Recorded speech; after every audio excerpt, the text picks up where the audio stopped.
ഈ വിഷയത്തിൻ്റെ പ്രസക്തി ഫിഖ്ഹുപരമാണ്, ശാഖാപരമാണ്.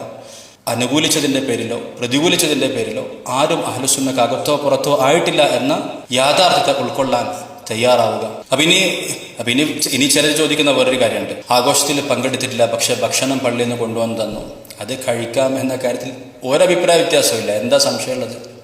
ആർക്കാ സംശയമുള്ളത്? എന്താ അതിന് രേഖയുള്ളത്? നൂറുകണക്കിന് ഹദീസ് പണ്ഡിതന്മാർ പങ്കെടുത്ത സദസ്സുകൾ, അല്ലെങ്കിൽ അവരതിനെ നന്നാക്കി എഴുതിയ സദസ്സുകളിൽ എത്രയോ ആളുകൾ ഭക്ഷണം കൊടുത്തിട്ടുണ്ട്, കഴിച്ചിട്ടുണ്ട്. ആരെങ്കിലും പറഞ്ഞോ ആ ഭക്ഷണം ഹറാമായ ഭക്ഷണമാണെന്ന്? നിങ്ങൾ ആഘോഷത്തിൽ പങ്കെടുത്തില്ല, നിങ്ങളതിനെ പ്രതികൂലിക്കുന്ന ആളാണെന്ന് കരുതുക. നിങ്ങളുടെ വീട്ടിലേക്ക് നബിദിനത്തിൻ്റെ ഭക്ഷണം വന്നാൽ കഴിക്കാൻ പാടില്ല എന്ന് ലോകത്താര് പറഞ്ഞു? അതിൻ്റെ രേഖ എവിടെ? അപ്പം അനാവശ്യമായ തീവ്രത ഒരു വിഷയത്തിലും കാണിക്കേണ്ടതില്ല. ശുക്രൻ, ജസാക്കുമുല്ലാഹ് ഖൈറൻ. അസ്സലാമു അലൈക്കും വറഹ്മത്തുള്ളാഹി വബറകാതുഹു. അസ്സലാമു അലൈക്കും വറഹ്മത്തുള്ളാഹി. പ്രിയമുള്ളവരെ, നബിദിനാഘോഷം ശരിയും തെറ്റും, മൗലീദ് ശരിയും തെറ്റും എന്ന ക്യാപ്ഷനോടെയാണ് ഈ ഉസ്താദിൻ്റെ ഒരു വീഡിയോ എനിക്ക് ഒരാൾ ഷെയർ ചെയ്തത്. അതിന് നൽകിയിട്ടുള്ള അടിക്കുറിപ്പ് ഇതാണ്: നബിദിനത്തിൻ്റെ ബിരിയാണി വഹാബികൾക്കും തിന്നാം, വഹാബി മൗലവിയുടെ പുതിയ ഫത്വ വന്നു എന്ന് പറഞ്ഞുകൊണ്ടാണ് ഈ പറയപ്പെട്ട വീഡിയോ എനിക്കൊരാൾ ഷെയർ ചെയ്തത്. ഓക്കെ, അപ്പോൾ ഈ ഇത് മുസ്ലിയാരാണോ മൗലവിയാണോ എന്താണോ ഇയാൾ എനിക്ക് അറിയില്ലായിരുന്നു. ഇത് 2-3 ആളെടുത്ത് ചോദിച്ചു. ഒരു സഹോദരൻ, ഖത്തറിലുള്ള എൻ്റെ ഒരു സഹോദരൻ, സുഹൃത്ത്, അദ്ദേഹം ഈ വീഡിയോയിൽ സംസാരിക്കുന്ന ആളുടെ പേര് പറഞ്ഞു വന്നു. അമീൻ മാഹി എന്നാണ് അദ്ദേഹത്തിൻ്റെ പേരെന്ന്.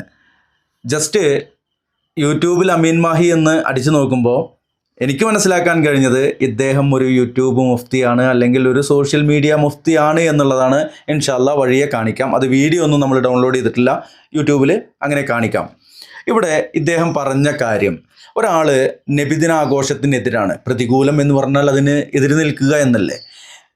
നബിദിനാഘോഷം ബിദ്അത്താണ്, അത് ആഘോഷിക്കാൻ പാടില്ല എന്ന് മനസ്സിലാക്കുകയും അതനുസരിച്ച് മുന്നോട്ട് പോവുകയും ജീവിതം ക്രമീകരിക്കുകയും ചെയ്ത ഒരാൾ, അയാൾ നബിദിനാഘോഷത്തിലൊന്നും പങ്കെടുക്കുന്നില്ല. അതിൻ്റെ റാലിക്കോ അല്ലെങ്കിൽ മധുരപലഹാര വിതരണത്തിനോ അതുമല്ലെങ്കിൽ മൗലീദ് പാരായണത്തിനോ അങ്ങനെയുള്ള ഒരാഘോഷത്തിലും പങ്കെടുക്കാതെ വീട്ടിൽ അങ്ങനെ ഇരിക്കുകയാണ്. അപ്പോൾ ഇതിൻ്റെ ആഘോഷ കമ്മിറ്റി ഉണ്ടല്ലോ, ഈ നബിദിനാഘോഷ കമ്മിറ്റിയായ ഒരു സ്പെഷ്യൽ ഒരു ടീം ഉണ്ടാവും. അവർ അന്നത്തെ ഫുഡ് ഉണ്ടാക്കിയിട്ട് ഇറച്ചിയും ചോറും ഒക്കെ ഒരു പൊതിയാക്കിയിട്ട് ഇയാൾക്ക് കൊടുത്തു കഴിഞ്ഞാൽ അതങ്ങനെ വാരി തിന്നാം എന്നാണ് ഇദ്ദേഹം ഇവിടെ പറഞ്ഞത്. ആ പറഞ്ഞതിൻ്റെ ഒരു പ്രത്യേക വാക്ക് നിങ്ങൾ പ്രത്യേകം ശ്രദ്ധിക്കുക. പ്രതികൂലമായിട്ട് നിൽക്കുന്ന ആളാണെങ്കിലും അത് തിന്നാ, അത് ജായിസാണ്. എന്തുവാടേ ഇത് ചോദിക്കാതിരിക്കാൻ കഴിയില്ല. ഒരാൾ നബിദിനാഘോഷം ബിദ്അത്താണെന്ന് പറഞ്ഞാൽ അതിൻ്റെ പേരിൽ പിന്നെ കിട്ടിയത് മിണുങ്ങാൻ കിട്ടിക്കഴിഞ്ഞാൽ അത് തിന്നുക എന്നുള്ളത് ശരിയായ ഏർപ്പാടല്ല എന്നുള്ളതാണ് ഒന്നാമത് പറയാനുള്ളത്. പിന്നെ ഇത് അയച്ചു തന്ന ആൾ, അദ്ദേഹം ചിലപ്പോൾ ഇതിൻ്റെ സത്യാവസ്ഥ അറിയാൻ വേണ്ടിയിട്ടാവും അയച്ചു തന്നത്. വഹാബി എന്നതുകൊണ്ട് ഇവർ ഉദ്ദേശിക്കുന്നത് ഇവിടെ തൗഹീദ് പറയുന്ന സലഫി പ്രസ്ഥാനങ്ങളിലുള്ള ആളുകളെയാണ് വഹാബി എന്ന് പറയാറുള്ളത്. എന്നൊക്കെ ചില ആളുകൾ വഹാബി എന്ന് പറയാറുണ്ട്, വലിയ കാര്യമൊന്നുമില്ല. അങ്ങനെയുള്ള ഒരാളാണ് എന്ന് കരുതിയിട്ടാണ് ഇതെന്താണ് ഇതിൻ്റെ യാഥാർത്ഥ്യം എന്നറിയാനാണ് എനിക്ക് അയച്ചു തന്നത്. അമീൻ മാഹി എന്ന് സെർച്ച് ചെയ്തപ്പോൾ അദ്ദേഹത്തിൻ്റെ കുറേ വീഡിയോകൾ നിങ്ങൾക്ക് കാണാൻ കഴിയും. അദ്ദേഹത്തിൻ്റെ കുറേ വീഡിയോകളുണ്ട്. അതിൽ ഒരു വീഡിയോ നമുക്കൊന്ന് 1-2 വീഡിയോ നമുക്കൊന്ന് പ്ലേ ചെയ്ത് നോക്കാം. ഇത് മയ്യത്തിന് വേണ്ടി ചെയ്യുന്ന അമലുകൾ എന്നാണ്. എന്നാൽ അതിൻ്റെ തമ്പനയിലുള്ളത് മയ്യത്തിന് വേണ്ടി ഖുർആൻ ഓതുന്ന വിഷയം സംബന്ധിച്ചാണ്. നമുക്ക് എന്താണ് അദ്ദേഹം പറയുന്നതെന്ന് കേൾക്കാം. ചുരുക്കത്തിൽ, ജീവിച്ചിരിക്കുന്നവരുടെ ധാരാളം അമലുകൾ മയ്യത്തിന് ഉപകാരപ്പെടും. മുഴുവൻ മുസ്ലിമീങ്ങളും അഹ്ലുസുന്നയും അംഗീകരിക്കുന്ന കാര്യമാണിത്. ദുആ, സദഖ, ഹജ്ജ് പോലുള്ള ധാരാളം അമലുകൾ. ഇതിൻ്റെ തെളിവുകൾ നമ്മൾ പരിശോധിക്കുമ്പോൾ മഹാന്മാരായ പല സഹാബികളും നബി സല്ലല്ലാഹു അലൈഹി വസല്ലമയോട് വന്ന് ചോദിക്കുകയാണ്, നബിയെ, എൻ്റെ ഉമ്മ പെട്ടെന്ന് മരണപ്പെട്ടു, അവർ ജീവിച്ചിരുന്നെങ്കിൽ സദഖ ചെയ്തേനെ, ഞാൻ അവർക്ക് വേണ്ടി സദഖ ചെയ്യട്ടെ, ചെയ്തോളൂ. ഇതുപോലുള്ള ധാരാളം ചോദ്യങ്ങൾ ഹജ്ജിനെ കുറിച്ച്, അതുപോലെ തന്നെ അടിമമോചനത്തെ കുറിച്ച്, ഇങ്ങനെയുള്ള കാര്യങ്ങൾ ചോദിച്ചു, ചെയ്യാൻ പറഞ്ഞു. ഇതിനെ തുടർന്ന് ന്യായമായ 2 അഭിപ്രായങ്ങൾ. ഒന്ന്, ചോദിച്ചതിൽ പരിമിതപ്പെടുത്തുക, മറ്റുള്ളതിനെ പറ്റി നമുക്കറിയില്ലല്ലോ. അടുത്തത്, രണ്ടാമത്തേത്, അതാണ് ഞാൻ പറഞ്ഞത്, മുൻഗാമികളായ സലഫി പണ്ഡിതന്മാരടക്കം സ്വീകരിച്ചത്. ഷാഫി മദ്ഹബിൽ തന്നെ ഇമാം ഷാഫി റഹ്മത്തുള്ളാഹി അലൈഹി ഈ ആദ്യം പറഞ്ഞ അഭിപ്രായം പറഞ്ഞപ്പോൾ നമുക്ക് കാണാം മദ്ഹബിന്റെ ധാരാളം ഗ്രന്ഥങ്ങളിൽ ഫത്വക്ക് അവലംബിക്കുന്ന ഗ്രന്ഥങ്ങളിൽ പോലും പറഞ്ഞത് ചോദിച്ചത് അതിനുത്തരം പറഞ്ഞതാണ്. ചെയ്യട്ടെ, ചെയ്തോളൂ എന്ന് പറഞ്ഞു. അതല്ലാതെ ഇന്ന കാര്യങ്ങളെ ചെയ്യാൻ പാടുള്ളൂ അല്ലെങ്കിൽ. ശരി, ഇനി നമുക്ക് ഇതിൻ്റെ തമ്പനയിൽ എനിക്ക് കിട്ടുകയാണെന്നുണ്ടെങ്കിൽ നിങ്ങൾക്ക് കാണിച്ചു തരാം. ഇതാ നിങ്ങൾക്ക് കാണാൻ കഴിയും, അല്ലെങ്കിൽ തമ്പനയിൽ ഡൗൺലോഡ് ചെയ്തെടുക്കാൻ കഴിയുകയാണെങ്കിൽ, മിററായിട്ടാണ് കാണുന്നതെങ്കിൽ തമ്പനയിൽ നമുക്ക് ഡൗൺലോഡ് ചെയ്തെടുക്കാം. മയ്യത്തിന് വേണ്ടി ഖുർആൻ ഓതൽ വിസ്ഡം മുജാഹിദുകളോട് ഗൗരവപൂർവം എന്ന് പറഞ്ഞാണ് ഇദ്ദേഹം പറയുന്നത്. ഖുർആൻ ഓതൽ എന്നുള്ള ആ ഒരു വിഷയം സംബന്ധിച്ചാണ് വീഡിയോ. തുടക്കത്തിൽ എന്താണ് പറയുന്നത്? സദക്ക, ഹജ്ജ്, അതുപോലെ തന്നെ അടിമമോചനം ഇത്യാദി കാര്യങ്ങളാണ് പറഞ്ഞത്. ഈ വിഷയങ്ങളൊക്കെ അനുവദനീയമാണ്. മയ്യത്തിൻ്റെ പേരിൽ സ്വതക്ക ചെയ്യുന്നത് ചെയ്യാവുന്നതാണ്. ആ മരിച്ച ആളുടെ മാതാപിതാക്കളുടെ പേരിൽ സ്വത്തുണ്ട്, അവർക്ക് ഹജ്ജ് ചെയ്യാൻ സാധിച്ചില്ല എങ്കിൽ അവരുടെ സ്വത്ത് എടുത്തിട്ട് അവർക്ക് വേണ്ടി ഹജ്ജ് ചെയ്യുക, മക്കൾക്ക് ഹജ്ജ് ചെയ്യുക.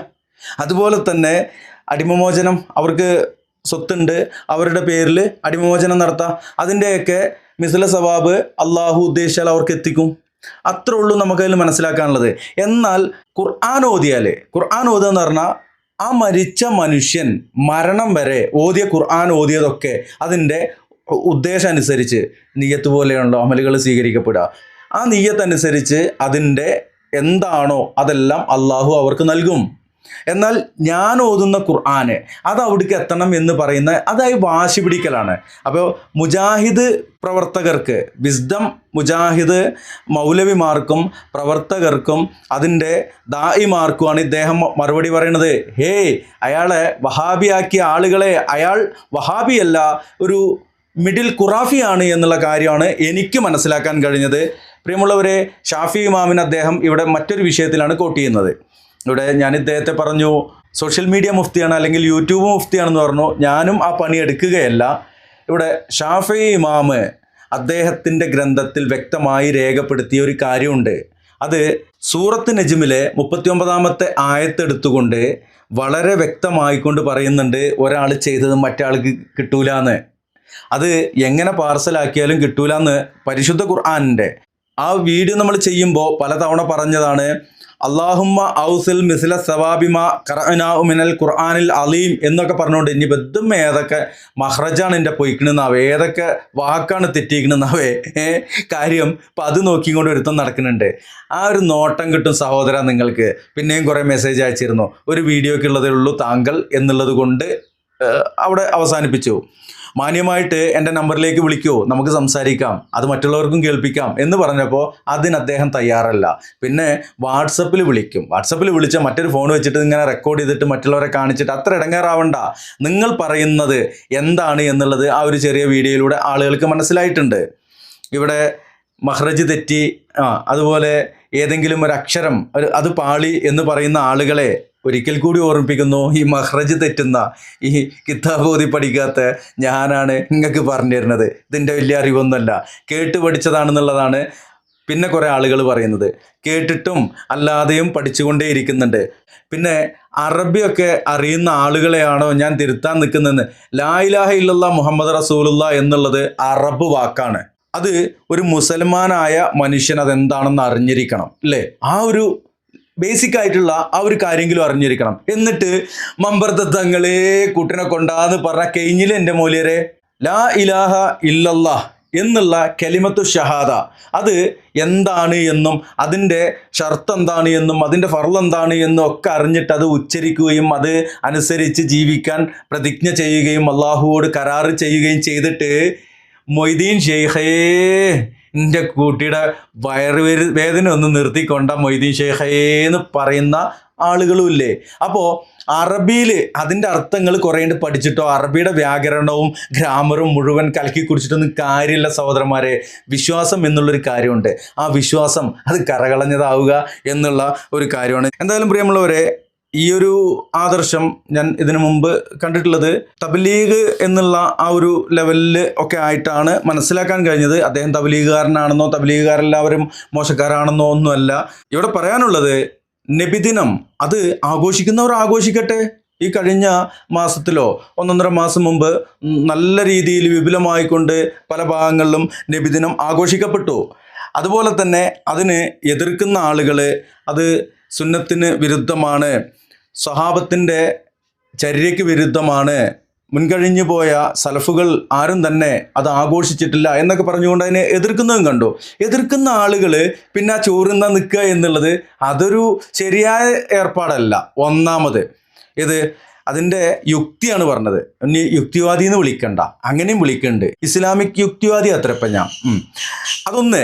രണ്ടാമത് നബിദിനം അത് ബിദ്അത്താണ്, ബിദ്അത്തായ ഹറാമാണ്, പുത്തനാചാരമാണ് എങ്കിൽ പിന്നെ അതിന് വെച്ചുണ്ടാക്കിയത് എങ്ങനെ ഉസ്താദേ അല്ലേ, മുസ്ലിയാരെ മൗലവി എന്താണേലും വേണ്ടില്ല, അത് മാത്രം ഇങ്ങനെ ഹലാലായിട്ട് ഇങ്ങനെ അല്ലേ, തിന്നാൻ കിട്ടുന്നതൊക്കെ ഹലാല്. അപ്പം മൗലൂദ് മങ്കൂസ് മൗലൂദ് എല്ലിയിട്ടുള്ളതും നിങ്ങൾക്ക് ഹലാലാവും. കുത്തുബിയത്തിൻ്റെ ഭക്ഷണം നിങ്ങൾക്ക് ഹലാലാവും. അതുപോലെ തന്നെ എന്ത് അനാചാരം ഉണ്ടോ അനാചാരം ഒന്നും പാടില്ല, അതൊക്കെ കഴിഞ്ഞിട്ട് വേണമെങ്കിൽ പോയിട്ട് ചോറുന്ന അല്ലെങ്കിൽ ഓലും ഇങ്ങോട്ട് കൊടുന്ന വാരിത്തിന്ന എന്നുള്ള ആ നിലപാട് അതൊക്കെ ഒരു മോശം നിലപാടാണ്. എന്നാൽ നിങ്ങൾ മായിക്കോ, എന്നിട്ട് നല്ലോണം കഴിക്കുക എന്നുള്ളത് അതൊരു ന്യായമുണ്ടായിരുന്നു. ഇത് എന്താ പറയുക, പണ്ടാരോ പറഞ്ഞ പോലെയായി. ഇൻഷാ അല്ലാഹ് കൂടുതലായിട്ട് അതിൽ പറയാനൊന്നുമില്ല. അദ്ദേഹം പറഞ്ഞത് തികച്ചും വാസ്തവ വിരുദ്ധമാണ്. നബിദിനം ആഘോഷിക്കുന്നവർക്ക് ആഘോഷിക്കാം, ആഘോഷിക്കാതിരിക്കേണ്ടവർക്ക് അങ്ങനെ ഇരിക്കാം. ആഘോഷിക്കാതിരിക്കുന്നത് അത് ഒരു ബിദ്അത്താണ്, ഹറാമാണ് എന്ന് കരുതിയിട്ടാണെങ്കിൽ ആ ഹറാമായ ആ ഒരു ആചാരത്തിൻ്റെ, പുത്തനാചാരത്തിൻ്റെ ആ ഒരു ബിദ്അത്തിൻ്റെ ഭാഗമായിട്ടുണ്ടാക്കുന്ന ഭക്ഷണം അതും അവോയ്ഡ് ചെയ്യാനുള്ള ആ ഒരു ചങ്കൂറ്റ മൊയ്ലിയരെ എങ്ങൾക്കും വേണം എന്നാണ് ഈ സാധുവിന് പറയാനുള്ളത്. ഇൻഷാ അല്ലാഹ് ഈ വീഡിയോൻ്റെ പിന്നെ അസ്സലാമു അലൈക്കും വറഹ്മത്തുള്ളാഹി.